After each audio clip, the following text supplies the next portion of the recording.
to the point. In this session, let's discuss about fairs and festivals of India. So festivals and fairs, it forms an intrinsic part of Indian culture. So each community has their own festivals and holidays. So India is a secular country and holidays are declared for a number of festivals which belongs to different faith and community. And some festivals, they come under restricted list, so which implies that the employer can choose to make it a holiday or not. There are two types of festival, religious festival and secular festival. So religious festival, they are celebrated by those who believe in particular religion and practice their ritual. Secular festivals, they are celebrated by the entire nation irrespective of their caste and religion denominations. Most religious denominations, they have a particular festivals and that are vital to their culture. For example, the Hindu community all over the world, they celebrate the festival of Diwali, and most of the states, they have particular festivals and fairs and that are essential to their culture. For example, Pushkar fair, it is celebrated in the city of Pushkar in Rajasthan. So Pushkar fair, it is a cattle fair and it is not restricted to any community. National festivals. National festivals, they are celebrated on the occurrence of a great historical events which are of national importance. A strong feeling of patriotism in the minds of Indians, it is indicated through these festivals. India celebrates three national festivals. They are Republic Day, celebrated on 26th January, Independence Day, celebrated on 15th August, and Gandhi Jayanti, which is celebrated on 2nd October. Religious festival. So these religious festivals, they are celebrated by a specific communities, but there is no restriction for the people from different religions and community to enjoy the festival. For example, Holi. Holi is primarily a religious festival that is celebrated by Hindus, but in a secular country like India, even the non-Hindus enjoy the festival of Holi. So in this religious festival, we will be discussing about Hindu festivals, Muslims, Christians, Sikhs, Jain, Buddhist, Sindhi and Parsi festivals. In this session, we will be discussing about the Hindu festivals. Hindu festival, Diwali, or which is also called as Deepavali. It is said to be the festival of lights and it is celebrated by all Hindu sects across the country and even in abroad also.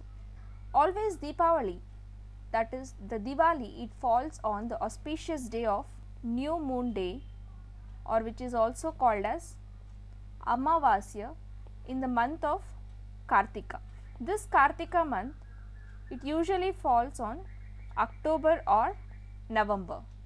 There are several Hindu clerics who call it Krishna Chaturdasi, the ritualistic cleansing of the house or place of a business, and they light the lamp on this festival. There are several auspicious days that mark the coming of Diwali, that is the day before the festival. It is called as Naraka Chaturdasi. So this marks the win of Lord Krishna over the demon called Naraka. The next day is the day of Diwali or the day of Lakshmi Puja. So this day is holy for two reasons. It is the day when Lord Rama, he came back to Ayodhya from his 14-year long exile to the forest. That is why it signifies the victory of light over darkness. So during the puja in the evening, goddess Lakshmi is worshipped, and this is to signify the emergence of Lakshmi from the sea during the Samudra Manthan. So according to this myth, during the war between the demons and the gods, the ocean churned out several holy objects and goddess Lakshmi was one of them. So in Bengal, goddess Kali is worshipped on the day of Diwali.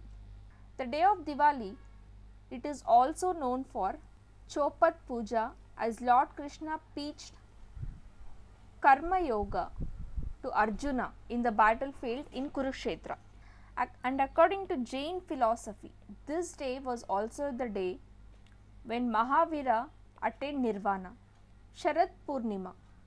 So this festival, it falls 15 days before Diwali and it is related to a harvest season. So it is a full moon night called Navana Purnima.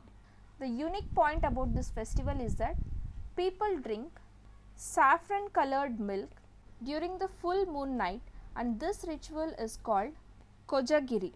So in some parts of India, this ritual it is attached to goddesses Durga.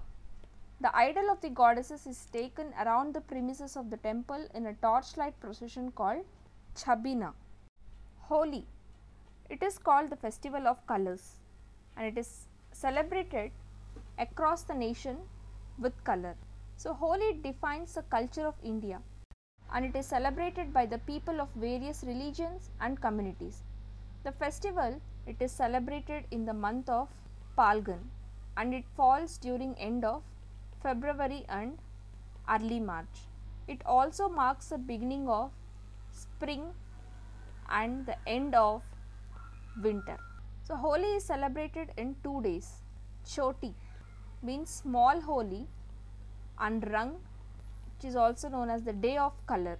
According to the legend, Choti Holi is also called Holika Dahan or the day of burning Demoness Holika. This burning signifies the win of good or evil and it represents burning of Holika and saving Bhakta Prahalad. Most people use gulal or color and water to play with each other, and nowadays people use chemicals that causes skin disease and they are very harmful for the eyes. Holi has different versions in different parts of the country.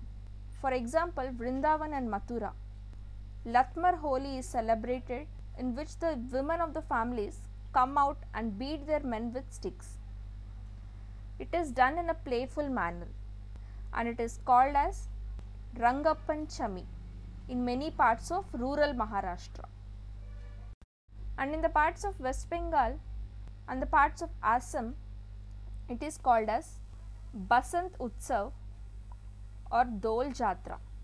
Some people indulge in bhang or thandai, which are made up of marijuana. So marijuana, it is a particular type of weed. Makar Sankranti. So Makar Sankranti, it is a festival that is dedicated to sun god. Sun god is considered to be the king of all planets. Makar Sankranti celebrates the movement of sun to the northern hemisphere. The words are also the mix of two Sanskrit words, Makar, Capricorn, and Sankranti means transition. The festival is also bound to agricultural cycle that is followed by most rural agricultural based communities. During this period, the holy day of Uttarayan is also observed in many parts of our country. So many worshippers, they take a trip to Ganga Sagar and Prayag to take a dip in the holy water. Usually the festival of Makara Sankranti, it falls on 14th of January. In the next session, let's continue our discussion on Hindu festivals. Thank you.